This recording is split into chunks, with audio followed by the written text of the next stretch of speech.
বুঝতে পারলে ব্যাপারটা? আমি হাতে লাগায় খারাপ নাকি ভালো? খারাপ, হ্যাঁ ভালো, একটু খারাপ না?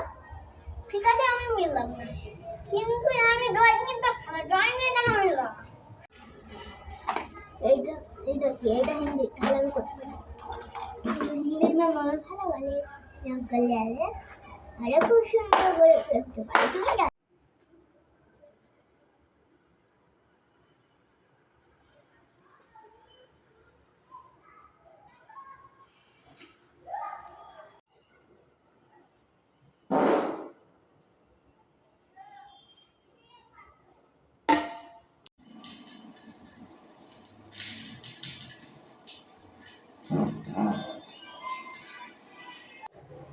তো বন্ধুরা দেখো কত বড় বড় চিংড়ি মাছ নিয়ে এসেছিলো বাজার থেকে। আর এই ভিডিওটা না কালকের ভিডিও আমি আজকে আপলোড করছি। তো দেখতে পাচ্ছ কত বড় বড় সে কাঁকড়ার মতন দাঁড় আছে চিংড়ি মাছে। তো চিংড়ি মাছগুলোর পেটে জানো তো প্রচুর ডিম ছিল। আর এই তিনটে চিংড়ি সবচাইতে বড় এনেছিল। এমনি কুচোগুলো আনছিল, দেখলে ওগুলো বড় বড় ছিল। তারপরে এইগুলোও এনেছিল। তো এগুলো কেটে নেব, কেটে তারপরে রান্না করব। তো উল্টে পাল্টে দেখছিলাম যে চিংড়িগুলো কত বড় বড়। আর আমার না এই বড় চিংড়ি খেতে একদম ভালো লাগে না। তারপরে সেই চিংড়ি মাছের ডিমগুলো বের করে নিয়েছিলাম, জানো তো, বের করে যে আলু ভাজা করছিলাম। তো খেয়ে একটু দেখছিলাম যে কীরকম হয়েছে আলু ভাজাটা, মানে নুন ঝাল হলুদ ঠিক মতন হয়েছে কিনা। তো খেয়ে দেখলাম সবই ঠিক ছিল। তো খেতে কিন্তু দারুণ হয়েছিল। আমি ফার্স্ট টাইম জানো তো চিংড়ি মাছের ডিম দিয়ে আলু ভাজা করেছিলাম। ভাবলাম অতগুলো ডিম ফেলে দেবো বলো, তো সেই জন্য চিংড়ি মাছের ডিমগুলো ফেলে নিয়ে আলু ভাজা করে দিচ্ছি। খেতে কিন্তু হেভি টেস্ট হয়েছিল। তো একবার অন্তত যারা চিংড়ি মাছের ডিম দিয়ে আলু ভাজা করে খেয়ে দেখবে হেভি টেস্ট। খেয়ে দিয়ে তারপরে দেখি রাস্তায় কী গন্ডগোল শুরু হয়েছে। দেখো একজনকে ধরে মারছিল। তো প্রচুর লোক হাজির হয়ে গেছিলো।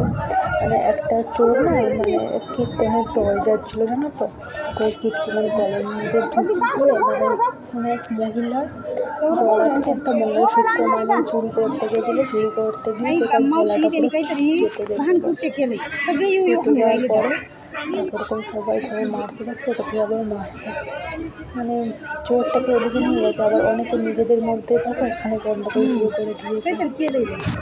তো দেখতে পাচ্ছ কী ভিড় হয়ে গেছে। এটা কালকে দুপুরবেলার ঘটনা। দেখো চোরটাকে টানতে টানতে নিয়ে যাচ্ছে ওই দিকটায়। তো আবার ফিরিয়ে আনলো পুলিশে দেবে, মনে হয় থানায় নিয়ে যাবে চোরটাকে। সেই জন্য যে পারছি না, তো সেই এত ঘা করে দিয়ে যাচ্ছে, যেই মানে আসছে চড় মেরে যাচ্ছে চোরটাকে। আর দেখলেও হাসি পাবে। দেখো বাইকে বসাচ্ছে, তারপরও চড় মারছে, মেজে পাচ্ছে সে।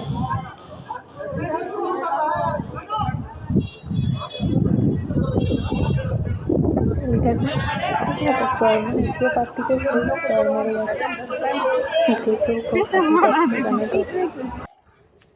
তারপরেই চলে গেছিলাম মন্দিরে একটু পুজো দিতে। আসলে মনটা খুব ভালো ছিল জানো তো, সেই জন্য একটু মন্দিরে গেছিলাম পুজো দিতে। তো এই যে মন্দিরটা দেখো পুরো জলের বীজখানে,